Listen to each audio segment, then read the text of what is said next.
Just...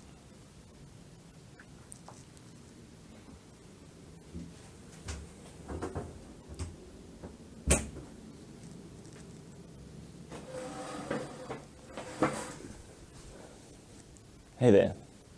I've got a confession to make. I know this may come as a shock to many of you, and if it makes you think less of me, then I understand, but I'd like you to hear my side. I played Grixis, and I know this might be disappointing to hear, but it felt real good and I'll do it again.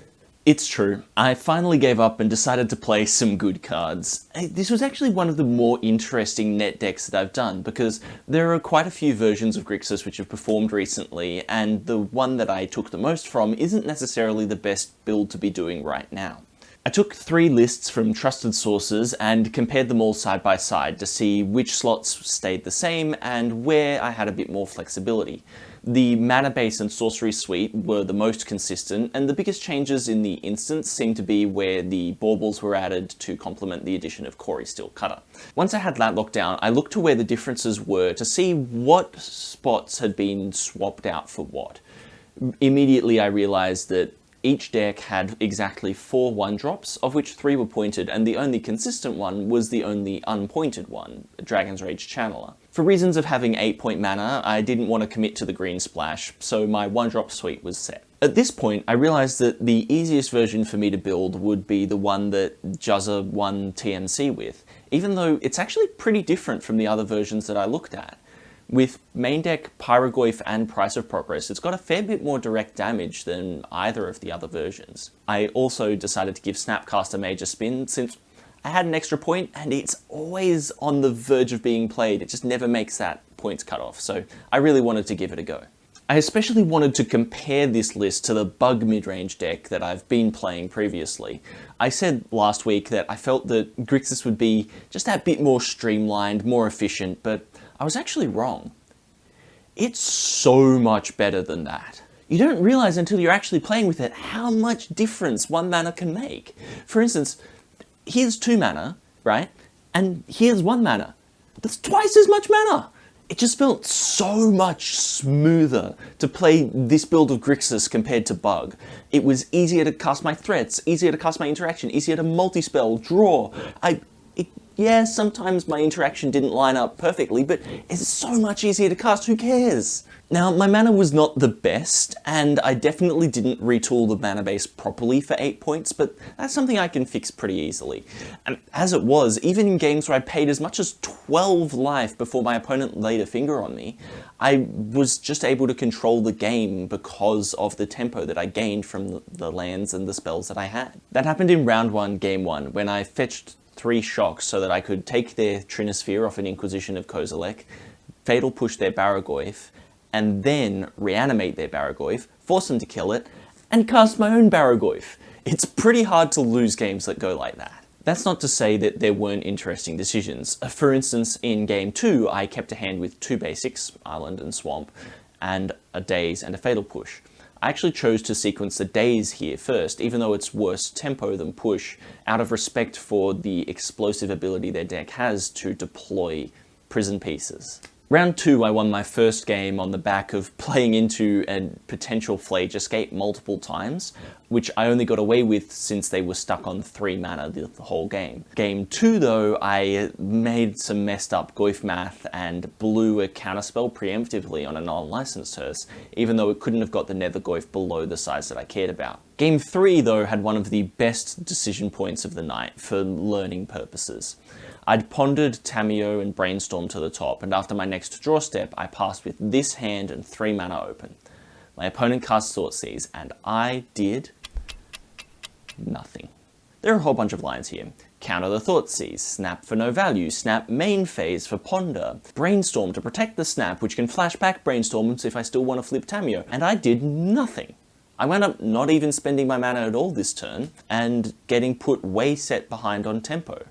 I did flip Tamio on a board that she couldn't possibly progress because she's always guaranteed to take at least 2 next turn, and she wound up dying to a Guide of Souls pump. This was a really big learning point and something I should have taken from a few weeks ago. Turns out, giving your opponent a decision is a bad thing. At the same time, playing too quickly can be bad as well. In round 3, game 1, I kept this hand and sequenced for the turn 1 Tamio, who got mental misstepped. Now, I'm not saying you should play around misstep, in fact, I think it's usually not correct, but in this case, I could have played the Mystic Sanctuary on turn 1, and then turn 2 had the Inquisition and then Tamio with Daze backup, which would have put me much more firmly in the driver's seat. I lost game 2 in a similar fashion, but I did get to make the sweet play of forcing them to discard Urza's Saga by casting Kolaghan's Command in their draw step, so at least there was that. Round 4 saw some even sweeter plays though. Game 1, I felt pretty good about taking their Overlord of the Bale Merc with a Ragavan trigger, right up until they flicker-wisped it. Actually, come to think of it, Overlord featured pretty heavily in our matchup. See, game 2 I led on a Tamio, which they used Solitude to kill, and then they brought back the Solitude with the Overlord again. I domed them for a bit with Pyrogoyf, but they had Ketramos. I stuck a Darthy Voidwalker and they used Solitude Hardcast to take out the Pyrogoyf. Then I realized something. They were at 7 and paid 2 to dismember the Voidwalker. I realized it's time to go. I cling to dust something out of their bin, Ketramos triggers, they go to 4. Then the Dismember resolves, Voidwalker exiles it, they go to 3 off the Ketramos trigger. Lightning Bolt target my opponent. Ephemerate Solitude, Ketramos triggers, go to 2. Solitude exiles Ketramos, gaining 4, last Ketramos trigger, go to 5. Bolt resolves, they're at 2.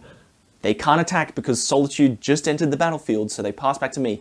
Untap, snap, bolt. Woo! And that wasn't even the closest game of the round. Game 3, they have Overlord, Sanctifier, and Clarion Conqueror, and I just have this Nethergoyf and Ragavan. I have 3 lands, and I cast Darthy Voidwalker, not factoring in that I'd need to pay 4 life to dismember their Overlord, which puts me in a very dangerous point.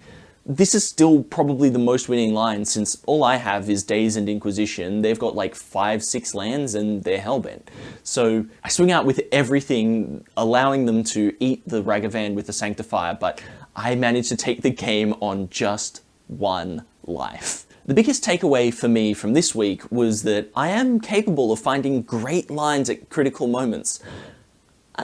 I'm not necessarily the best at identifying those moments when I'm in them. I'm reminded a bit of Magnus Carlsen's quote about cheating, that all he needs a computer to do is tell him when it's time to make an actually important decision. And yes, I did just compare myself to Magnus Carlsen. What are you going to do about it? You're on that side of the monitor. This is a tense week, but an exciting one. I really love how the deck plays, especially comparing the efficiency to the bug list that I've been bringing. I really want to grind with this deck so that I can have at least one established strong list that I'm actually confident playing going into Cambrawl in just over a month. That said, there's still some work to do to get this 75 up to scratch. Until next time, good luck, have fun, and may the best wizard win.